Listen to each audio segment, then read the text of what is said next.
वाराणसी में राष्ट्रीय समाजवादी जन क्रांति पार्टी का बैठक संपन्न हुई। बैठक की अध्यक्षता राष्ट्रीय अध्यक्ष एसएल ठाकुर ने किया और उन्होंने अपने संबोधन में कहा कि राजनेताओं के होते नैतिक पतन का समाज के ऊपर पड़ने वाले विपरीत असर पड़ा है। सामाजिक बुराइयों के लिए प्रथम जिम्मेदार राजनेताओं का ही है। उन्होंने आगे कहा कि भ्रष्टाचार, अत्याचार, अन्याय, अनियंत्रित महंगाई, बेरोजगारी, अशिक्षा सहित सामाजिक समानता के लिए हमारे राजनेता ही जिम्मेदार हैं, चाहे वो सत्ता में हो या विपक्ष में। उन्होंने अपने उद्बोधन में आगे कहा कि राष्ट्रीय समाजवादी जन क्रांति पार्टी नैतिक मूल्यों की रक्षा को लेकर 2024 के चुनाव में 3 राज्यों में चुनाव अपने दम पर लड़ेगी। सरकार को घेरते हुए जल्द ही तीनों राज्यों में आंदोलन का निर्णय लिया जाएगा।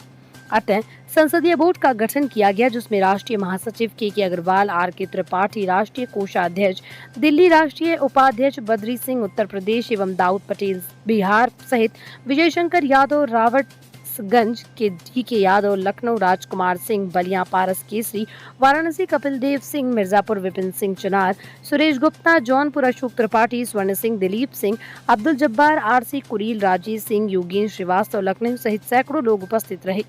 आज राष्ट्रीय समाजवादी जनक्रांति पार्टी की राष्ट्रीय कार्यकारिणी की बैठक है, जिसमें सभी राष्ट्रीय कार्यकारिणी के पदाधिकारी सदस्य सहित प्रबुद्ध वर्ग के नागरिक उपस्थित थे। क्या उद्देश्य था? आज का विषय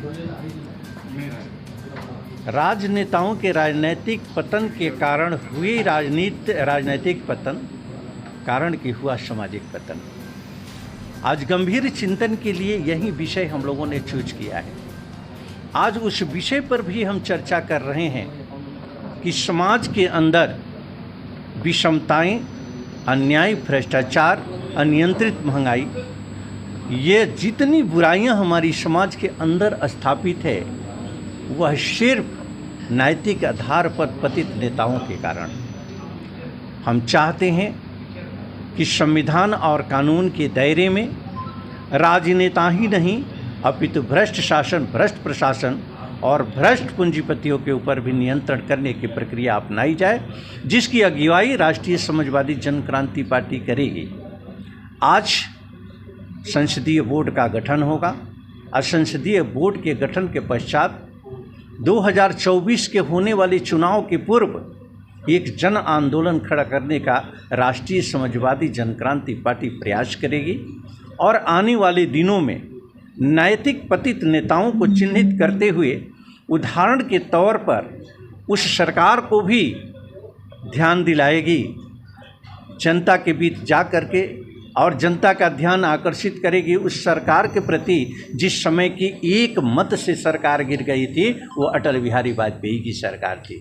नैतिकता के परिचय के रूप में उसे प्रेजेंट करेगी और साथ में नैतिक पतन के आधार पर महाराष्ट्र में सरकार बनाने की प्रक्रिया, सरकार गिराने की प्रक्रिया, गोवा में सरकार बनाने की प्रक्रिया, मध्य प्रदेश के अंदर सरकार बनाने और गिराने की प्रक्रिया को भी उजागर करते हुए जनभावनाओं को उद्वेलित करने का कार्य करेगी और सवाल पूछने के लिए प्रेरित करेगी राष्ट्रीय समाजवादी जन क्रांति पार्टी। धन्यवाद।